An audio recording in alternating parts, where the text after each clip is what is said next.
Hello students, in this video we are going to start chapter number 5 of our Vistas book Should Wizard Hit Mummy. This chapter has been written by John Updike. इस chapter में जो story है वो एक छोटी बच्ची के बारे में है। दुनिया को वो किस नज़रिए से देखती है उसके बारे में है। उसके पापा उसको जो स्टोरी सुनाते हैं, स्टोरी के दौरान वो किस तरह से डिफरेंट क्वेश्चंस रेज करती है उसके बारे में है। So let's start the story. इस स्टोरी में जो मेन कैरेक्टर है वो है एक 4 साल की बच्ची जिसका नाम है जो के पापा जैक। ये दोनों इस स्टोरी के मेन कैरेक्टर्स हैं। जो के जो फादर हैं जैक, उन्होंने एक कस्टम स्टार्ट किया था, एक रिवाज स्टार्ट किया था जो को स्टोरी सुनाने का जब जो 2 साल की थी तब, यानी कि अब से 2 साल पहले जब वो 2 साल की थी तब उसके पापा ने एक कस्टम स्टार्ट किया कि वो रोज़ाना उसको अपने माइंड से सोचकर कोई नई स्टोरी सुनाते थे। नॉर्मल डेज़ में वो स्टोरी रात को सुनाते थे और सैटरडे में वो स्टोरी दोपहर में सुनाते थे। तो उनकी जो स्टोरी होती थी वो एक बेसिक टेल की ही स्लाइट वेरिएशन हुआ करती थी। मतलब उनकी स्टोरी में बेसिक थीम वही रहती थी, बस थोड़ा थोड़ा सा चेंज आ जाता था। तो क्या है वो बेसिक टेल, पहले वो जान लेते हैं। जो के पापा की स्टोरी में हमेशा से ही क्या होता था, एक जानवर होता था जिसका नाम रोजर होता था। उस जानवर की कुछ प्रॉब्लम हुआ करती थी। वो अपनी प्रॉब्लम को लेकर एक बुद्धिमान ओल्ड आउल के पास जाया करता था। आउल उसको विजार्ड यानी जादूगर के पास जाने के लिए कहता था और जादूगर उस पर जादू मंत्र करके उसकी प्रॉब्लम को सॉल्व कर दिया करता था और बदले में उससे पेमेंट में कुछ पेनीज मांगता था। उतने पैसे उस जानवर के पास होते नहीं थे, तो जादूगर उसको एक्स्ट्रा पैसे कलेक्ट करने का रास्ता भी बताता था और वो जानवर खुश हो जाता था। जंगल में जाके अपने बाकी दोस्तों के साथ खेलता था और शाम को वो अपनी मदर के पास घर चला जाता था। ट्रेन की सीटी बजने तक वो बाहर खेलता रहता था। ट्रेन की सीटी उस ट्रेन की जो उसके डैडी को बोस्टन से घर लाया करती थी, मतलब काम से ड्यूटी से घर लाया करती थी। बोस्टन जगह का नाम है। फिर उसके पापा उस जानवर का डिनर डिस्क्राइब करते थे, मतलब सपर डिस्क्राइब करते थे, रात का खाना, और फिर स्टोरी ख़त्म हो जाया करती थी। यही बेसिक स्टोरी होती थी, बस इसमें जानवर चेंज होता था और प्रॉब्लम चेंज होती थी हर बार। रोज़ाना का ठीक था, लेकिन सैटरडे को जैक को स्टोरी सुनाने में बहुत ज़्यादा प्रॉब्लम होती थी, बहुत ज़्यादा थकान महसूस होती थी, क्योंकि सैटरडे को जो ईज़िली नहीं सोती थी, वो थोड़ी सी ज़्यादा एक्टिव होती थी, थोड़ी सी ज़्यादा इरिटेट करती थी अपने पापा को, ईज़िली नहीं सोती थी। इसीलिए पापा को ज़्यादा थकान महसूस होती थी सैटरडे को स्टोरी सुनाने में, और उनको अपना स्टोरी पे पूरी की पूरी मेहनत करना वेस्ट लगता था कई बार। तो अब जो रेडी है स्टोरी सुनने के लिए, उसने अपने आप को सोने के लिए, लेटने के लिए अरेंज कर लिया है। उसका भाई है छोटा बॉबी जो 2 साल का है, वो ऑलरेडी सो चुका है।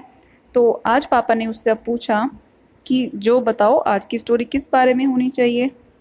जो ने अपनी आंखें टाइट बंद करी और स्माइल करने लगी, सोचते सोचते कि कौन सा जानवर बताए पापा को। फिर उसने अपनी आंखें खोली। उसकी आंखें बिल्कुल उसकी मदर के जैसी नीली नीली थी। तो उसने ज़ोर से बोला कि स्कंक के बारे में होनी चाहिए आज की स्टोरी। तो स्कंक एक न्यू एनिमल था। पापा को काफ़ी इंटरेस्ट आया कि चलो आज नए एनिमल के बारे में स्टोरी सुनाएंगे। स्कंक के बारे में जो ने अपने नर्सरी स्कूल में पढ़ा था, इसीलिए उसको स्कंक का पता था। तो पापा ने कहा ठीक है, तो चलो स्कंक की स्टोरी स्टार्ट करते हैं। फिर पापा स्टोरी सुनाना स्टार्ट करते हैं और कहते हैं कि एक बार की बात है, घने घने जंगलों में एक छोटा सा जानवर रहता था जिसका नाम था रोजर स्कंक, और उसमें से बहुत गंदी स्मेल आती थी। तो हमें पता चल गया आज का जानवर है रोजर स्कंक, और उसकी क्या प्रॉब्लम है कि उसकी बॉडी से बहुत ज़्यादा गंदी स्मेल आती थी। तो जो ने कहा हाँ, मतलब पापा को अब वो रिप्लाई कर रही है स्टोरी के बीच में। तो पापा ने स्टोरी कंटिन्यू की कि रोजर स्कंक में से इतनी गंदी स्मेल आती थी कि जंगल का कोई दूसरा जानवर उसके साथ खेलना पसंद नहीं करता था। फिर जो बहुत ज़्यादा सीरियस हो जाती है, क्योंकि उसने ऐसा तो सोचा ही नहीं था कि किसी बेचारे छोटे से जानवर के साथ ऐसा होगा। 4 साल की बच्ची है तो अपने नज़रिए से ही सब कुछ देख रही है। तो पापा आगे स्टोरी कंटिन्यू करते हैं कि रोजर स्कंक जब भी बाहर खेलने जाता था तो सारे दूसरे जानवर चिल्लाने लगते थे कि आ गया बदबूदार स्कंक, और वहाँ से भाग जाते थे। और रोजर स्कंक वहाँ पर अकेला खड़ा रह जाता था और उसकी आँख से 2 आंसू गिर जाते थे। ये सुनकर जो भी अपसेट हो जाती है। जब पापा जो को स्कंक के अकेला पड़ जाने वाली बात बता रहे थे कि सभी उससे दूर भाग जाते थे उसकी बदबू के कारण, और वो बेचारा अकेला रह जाता था, उस टाइम पे उसके पापा अपने बचपन के कुछ ह्यूमिलिएशंस को याद करते हैं। मतलब फादर के बचपन में भी कुछ ऐसे ह्यूमिलिएशंस का सामना उनको करना पड़ा है जिस तरह से रोजर स्कंक कर रहा था। तो उनको अपने चाइल्डहुड की कुछ याद आ जाती है स्टोरी के दौरान। इससे पहले कि पापा आगे कुछ बोलते, जो बीच में बोल पड़ती है कि पापा क्या उसको आउल नहीं मिलेगा, और ऐसा कहकर वो टेंशन में अपने पैर इधर उधर पलटने लगती है। तो पापा को कोई जल्दी तो नहीं थी आगे बढ़ने की। पापा चाह रहे थे कि वो जो को धीरे धीरे सब समझाएं रोजर स्कंक कैसा फील कर रहा था। मतलब सारी बातें वो समझाना चाहते थे क्योंकि वो कुछ सच्चाई उसको बताना चाह रहे थे स्टोरी के ज़रिए। लेकिन वो बच्ची थी, अब वो समझने की कोशिश नहीं कर रही थी। इसी बीच पापा को नीचे से चेयर्स सरकने की आवाज़ आती है, फर्नीचर सरकने की आवाज़ आती है। तो उनको रियलाइज़ होता है कि उनकी वाइफ जो है क्लेयर, यानी कि जो की मम्मी, वो लिविंग रूम के फर्नीचर पे पेंट कर रही है। खैर, अब पापा स्टोरी कंटिन्यू करते हैं कि वो बहुत सैड हो गया और सैड होकर अकेला चलता चलता एक बड़े से पेड़ के नीचे आ गया जिसमें एक बड़ा सा बुद्धिमान बूढ़ा उल्लू रहा करता था। तो अब जो को इंटरेस्ट आया कि हाँ चलो अच्छा हुआ उसको उल्लू मिल गया, उसकी प्रॉब्लम सॉल्व हो जाएगी। तो रोजर स्कंक पूछता है, मिस्टर आउल, सभी छोटे छोटे जानवर मुझसे दूर भाग जाते हैं क्योंकि मेरे में से बहुत गंदी स्मेल आती है। तो उल्लू कहता है, हाँ वो तो आती ही है, बहुत गंदी स्मेल आती है तुम्हारे में से। तो रोजर स्कंक बेचारा अपसेट होते हुए कहता है कि क्या कर सकता हूँ मैं अब इसका, और ऐसा कह के वो रोने लगता है। तो इससे पहले पापा कुछ बोलें, जो फिर से चिल्लाना शुरू कर देती है कि विजार्ड विजार्ड, जादूगर को बुलाओ, जादूगर को बुलाओ। तो पापा जो को हल्का सा डांट देते हैं कि जो, पापा स्टोरी सुना रहे हैं ना, पापा स्टोरी सुना रहे हैं, आप स्टोरी सुना रहे हो। तो फिर जो चुप हो जाती है और कहते हैं कि नहीं नहीं, आप ही सुना रहे हो, आप ही सुनाओ। अब आगे पापा उसको कहते हैं कि ठीक है फिर लेट जाओ और चुपचाप सोने की कोशिश करो, बीच बीच में बोल बोल के डिस्टर्ब मत करो। फिर वो अपना सर तकिए पे टिका देती है और कहती है कि चलो आप सुनाओ। खैर, अब स्टोरी आगे बढ़ती है। तो उल्लू ने सोचा सोचा और सोचा और फिर कहा कि तुम विजार्ड के पास क्यों नहीं जाते। उल्लू ने रोजर स्कंक को कहा कि तुम विजार्ड के पास क्यों नहीं जाते। अब जो ने फिर से डिस्टर्ब किया कि डैडी। पापा ने पूछा क्या हुआ। तो क्या मैजिक स्पेल्स रियल होते हैं, मतलब ये जो जादू मंत्र आपकी हर स्टोरी में होता है, तो क्या ऐसा जादू मंत्र रियल लाइफ में भी होता है।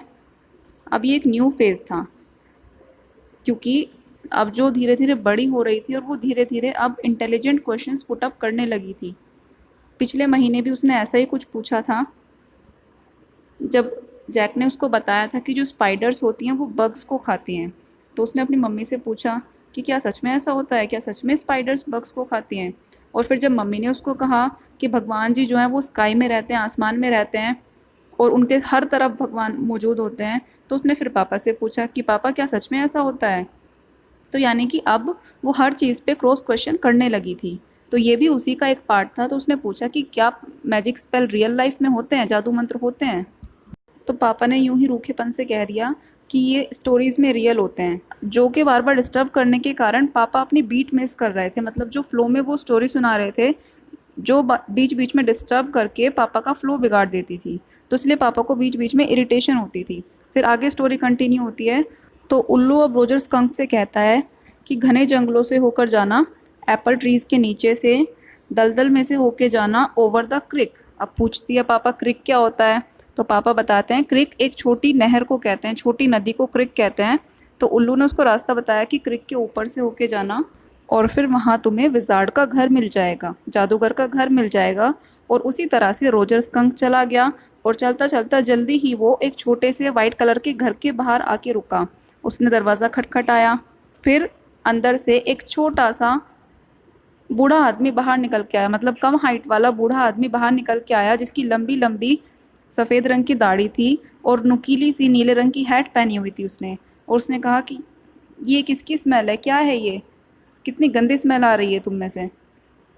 तो जब पापा उसको विजार्ड की बात बताते थे तो ये वाला पार्ट पापा का फेवरेट पार्ट था, मतलब जैक का फेवरेट पार्ट था, क्योंकि उनको विजार्ड की नकल उतारना अच्छा लगता था। जब वो विजार्ड की आवाज़ निकालने की कोशिश करते थे अलग अलग इफ़ेक्ट्स के साथ, वो सब चीज़ उनको बहुत ज़्यादा पसंद थी। उनको लगता था कि ओल्ड मैन की नकल उतारना उनको बहुत ज़्यादा सूट करता है। तो अब स्टोरी कंटिन्यू हो रही है। रोजर स्कंक कहता है कि हाँ मैं जानता हूँ कि मेरे में से बहुत गंदी स्मेल आती है, और सभी छोटे छोटे जानवर मुझसे दूर भाग जाते हैं, कोई मेरे साथ नहीं खेलता। तो मुझे उस बड़े से वाइज ओल्ड आउल ने कहा है कि मैं आपसे आकर मिलूं, आप मेरी हेल्प करोगे। अब विज़ार्ड आगे कहता है कि खैर जो भी हो, अंदर आ जाओ, और हाँ, मेरे ज़्यादा नज़दीक आने की ज़रूरत नहीं है। तो पापा अब उसको विज़ार्ड के घर के अंदर कैसा नज़ारा था वो डिस्क्राइब करते हैं कि विज़ार्ड के घर के अंदर सारी ही जो चीज़ें थी वो सब मैजिक थिंग्स थी, सब आपस में जम्बल्ड हो रखी थी, मतलब मिक्सअप हो रही थी, फैला पड़ा हुआ था सब कुछ। बड़ा सा ढेर था जिस पे धूल जमी हुई थी, क्योंकि विज़ार्ड के घर पे कोई क्लीनिंग लेडी नहीं आती है, साफ़ सफाई करने वाली कोई लेडी नहीं आती है। तो जो पूछती है क्यों, तो पापा कहते हैं क्योंकि वो विज़ार्ड था और बहुत ओल्ड मैन था। तो जो पूछती है कि क्या वो मर जाएगा, मतलब ओल्ड मैन है तो क्या वो मर जाएगा, तो पापा कहते हैं नहीं, विज़ार्ड्स मरते नहीं हैं। खैर उसने आसपास ढूंढा और अपनी एक पुरानी स्टिक ढूंढ के निकाली जिसको मैजिक वैंड कहते हैं, जादू की छड़ी कहते हैं।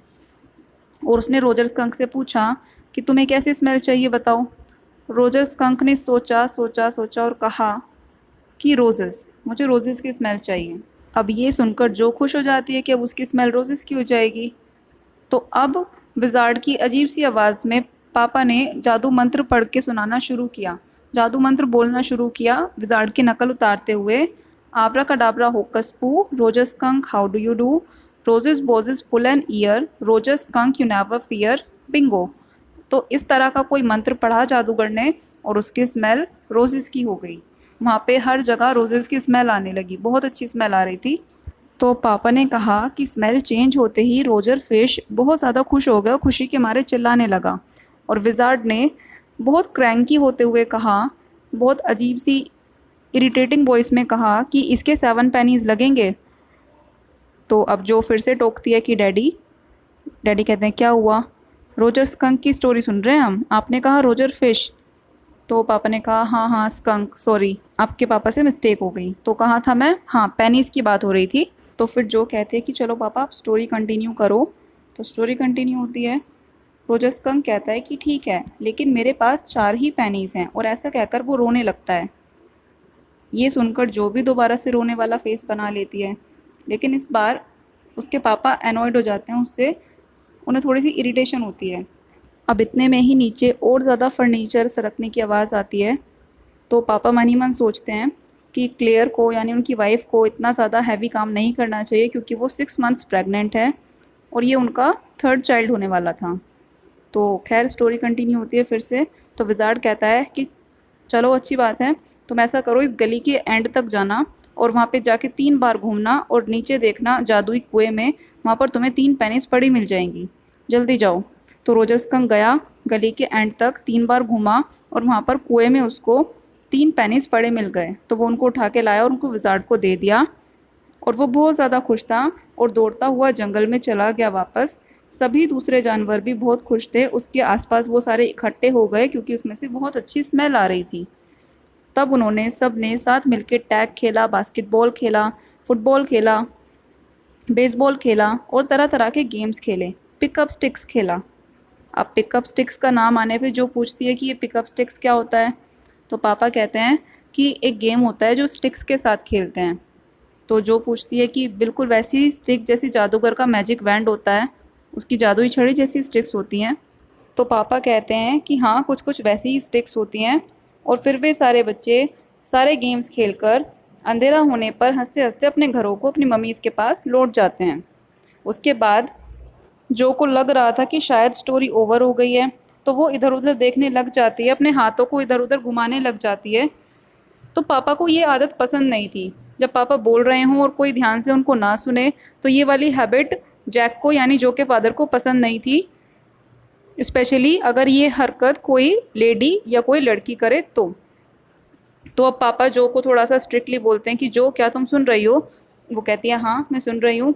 तो पापा कहते हैं कि ध्यान से सुनो क्योंकि अब बहुत ही इंटरेस्टिंग स्टोरी होने वाली है। तो रोजर स्कंक की मम्मी कहती हैं जब वो घर पहुँचता है कि ये कितनी गंदी स्मेल आ रही है, किस चीज़ की स्मेल है ये। तो जो चौंक जाती है कि मम्मी को स्मेल गंदी क्यों लगी, बोलती है वॉट। और फिर रोजर स्कंक कहता है कि मम्मी मैं हूँ, मेरे में से आ रही है रोजेस की स्मेल। और फिर मम्मी ने कहा कि किसने तुम्हें ऐसी स्मेल दी, तो उसने कहा कि विज़ार्ड ने दी। तो मम्मी ने कहा कि उस विजार्ड की इतनी हिम्मत कैसे हुई तुम्हारी स्मेल चेंज करने की, अभी के अभी उस दुष्ट विजार्ड के पास चलो मेरे साथ, अभी तुम्हारी पुरानी स्मेल वापस लेकर आते हैं।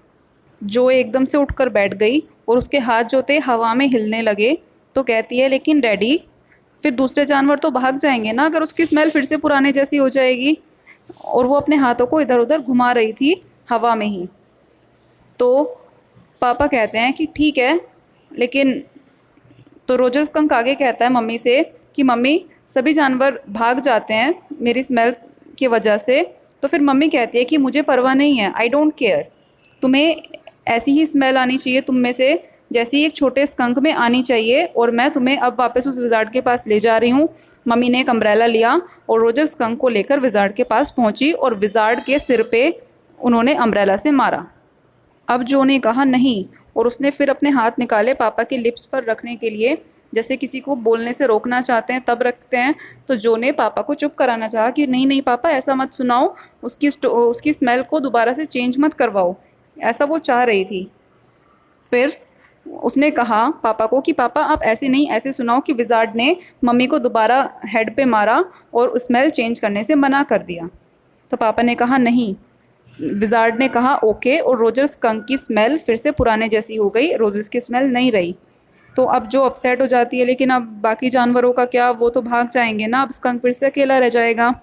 तो पापा उसको डांटते हुए कहते हैं कि जोनी, ये पापा की स्टोरी है ना, क्या आप चाहते हो पापा आपको और स्टोरीज ना सुनाए? तो वो फिर से पापा को देखने लगती है शौक डोके। तो फिर पापा आगे स्टोरी कंटिन्यू करते हैं कि आगे यही हुआ, और उसके बाद रोजर स्कंक और उसकी मम्मी घर चले गए। उन्होंने वू वू करके ट्रेन की आवाज़ सुनी, चूचू ट्रेन की आवाज़ सुनी, जो कि डैडी को घर लाने वाली थी बोस्टन से। और फिर उन्होंने डिनर में लीमा बीन्स खाए, सेलरी खाई, लीवर, मैश पोटैटोज़ और तरह तरह की चीज़ें खाई। और फिर जब रोजर स्कंक बेड पे लेटा हुआ था सोने के लिए, तो मम्मी स्कंक आई उसके पास। उन्होंने अपने बेटे को हग किया और उसको ढेर सारा प्यार किया, और वो खुश थी कि उसमें से, रोजर स्कंक में से बिल्कुल वैसे ही स्मेल आ रही है जैसे उसमें पहले आया करती थी। और फिर स्टोरी यहाँ पर ख़त्म हो जाती है। अब जो कहती है कि लेकिन डैडी, तो पापा कहते हैं क्या हुआ? फिर बाकी जानवरों का क्या हुआ? वो तो फिर भाग जाएंगे ना स्कंक से पुरानी स्मेल के वजह से। तो पापा कहते हैं नहीं, कोई नहीं भागेगा, क्योंकि फाइनली हर कोई उसकी इस स्मेल का हैबिचुअल हो चुका होगा, हर किसी को आदत पड़ चुकी है उसकी ख़राब स्मेल की, तो कोई नहीं भागेगा। तो अब जो को कोई इंटरेस्ट नहीं रहता है उनकी बातों में, उसे समझ में नहीं आती है पापा क्या कहना चाह रहे हैं। तो वो कहती है कि कितनी स्टूपिड मम्मी है, मतलब उसका बेटा खुश था रोजेस की स्मेल लेकर, तो उसने उसको वो स्मेल के साथ कंटिन्यू नहीं करने दिया, उसकी स्मेल चेंज करा दी। तो जो की नज़र में स्कंक की मम्मी एक स्टूपिड मम्मी है। अब आगे पापा कहते हैं थोड़ा सा एम्फेसाइज करते हुए, थोड़ा सा जोर डालते हुए कि ऐसा कुछ नहीं था, मम्मी स्टूपिड नहीं थी। और पापा के फेस से, उनके एक्सप्रेशन से जो को समझ में आ रहा था कि पापा अपनी खुद की मदर को डिफेंड कर रहे हैं, अपनी खुद की मदर की साइड ले रहे हैं। कुछ अजीब लग रहा था जिस तरह से पापा मम्मी स्कंक की साइड ले रहे थे वो बात सुनकर। अब पापा जो को कहते हैं कि अब मैं चाहता हूँ कि तुम अच्छे से सो जाओ, एक लंबी नींद लो। पापा ने पर्दों को एडजस्ट किया ताकि जो पे रोशनी ना पड़े, और फिर दबे पाँव डोर तक चले गए। और फिर जैसे ही पापा डोर तक जा ही रहे थे, जो सोने की एक्टिंग करने लगी, लेकिन जैसे ही पापा ने मुड़ के देखा तो वो पापा को ही देख रही थी, मतलब सोई नहीं थी, पापा को ही घूर रही थी। और पापा ने उसको फिर चिल्ला के कहा कि जल्दी से लेट जाओ चादर ओढ़ के, वो भी ऑलरेडी सो चुका है। वो उठकर बैठी और पापा को कहने लगी, कल आप मुझे एक ऐसी स्टोरी सुनाओगे जिसमें विजार्ड ने मैजिक बैंड से मम्मी को मारा। और बोली कि कल ऐसी ही स्टोरी सुनाना, विजार्ड ने मम्मी को सिर पे मारा, जैसे मम्मी ने विजार्ड को मारा था बिल्कुल वैसे ही मारा। तो पापा ने कहा नहीं, स्टोरी ऐसी नहीं है। बात यह है कि रोजर स्कंक जो है वो अपनी मम्मी से बहुत प्यार करता था, जानवरों से भी ज़्यादा। तो मम्मी को पता था कि उसके लिए क्या ठीक है, और वो मम्मी की बात मानता था। ये है स्टोरी। तो जो अपनी ज़िद पे अड़ी रहती है, कहती है नहीं नहीं, कल आप बताओगे कि विजार्ड ने मम्मी को मारा, प्लीज़ कल आप ऐसे ही बताओगे। और वो अपने लेग्स को किक करने लगी, ऊपर नीचे उछलने लगी, जैसे बच्चे ज़िद करते हैं बिल्कुल वैसे ही। ऐसा उसने हंड्रेड्स ऑफ टाइम्स किया था, सैकड़ों बार किया था, लेकिन बस इस बार वो स्माइल नहीं कर रही थी, पहले की तरह हंस नहीं रही थी। इस बार वो सीरियसली गुस्सा हो रही थी पापा से कि पापा ने ऐसी एंडिंग क्यों नहीं करवाई, स्कंक की स्मेल चेंज क्यों करवा दी। तो वो पापा से बार बार ज़िद करती है कि आप कल एंडिंग चेंज करोगे। तो अब आगे पापा क्या कहते हैं, खैर हम कल देखेंगे क्या करना है, अब कम से कम तुम सो जाओ आराम से, बेड पे लेटो, अच्छी लड़की हो ना तुम। तो ऐसा कहकर पापा डोर क्लोज करके नीचे चले जाते हैं। नीचे देखते हैं उनकी वाइफ ने, क्लेयर ने, सब जगह न्यूज़पेपर बिछा रखे हैं और पेंट की कैन ओपन करके ओल्ड टी शर्ट पहन के वो चेयर की रेलिंग पे पेंट कर रही होती है। तो जैसे ही पापा नीचे जा रहे होते हैं, पापा को ऊपर से फिर से किसी के कदमों की आहट सुनाई देती है, तो पापा फिर डांटते हैं जोनी को, जोनी क्या मैं ऊपर आके आपको मारूं? तो फुटस्टेप्स वहीं रुक जाते हैं, मतलब जो पीछे पीछे आ रही थी वो वहीं रुक जाती है। तो जब जैसे ही पापा नीचे आते हैं, उनकी वाइफ उनको टोंट मारती है, कमेंट करती है कि बड़ी लंबी स्टोरी थी। इस बात से पापा थोड़े इरिटेट होते हैं, तो कहते हैं कि बेचारी बच्ची, उसको स्टोरी सुनाने में थोड़ा टाइम लग गया। और ऐसा कहकर वो पूरी थकान से अपनी वाइफ को मेहनत करते हुए देखते हैं। वो वुड वर्क, जितना भी फर्नीचर है, वो उनको एक केज की तरह फील होता है, एक पिंजरे की तरह फील होता है, जिसमें चारों तरफ फर्नीचर ही फर्नीचर है, तरह तरह का फर्नीचर है। वो अपने आप को एक अगली मिडिल पोजीशन में फील करते हैं। वो फील करते हैं कि वो एक अगली सी पोजीशन में फंस गए हैं। वो अपनी वाइफ के साथ तो वहाँ मौजूद थे, वो फील कर पा रहे थे उसकी प्रेजेंस को उस केज के अंदर, लेकिन ना तो वो उससे बात करना चाहते थे, ना ही उसके साथ काम करना चाहते थे, उसे टच करना चाहते थे, कुछ भी नहीं। उनको अब उसके साथ कुछ भी काम करने का मन नहीं कर रहा था। That's it, the story is over now.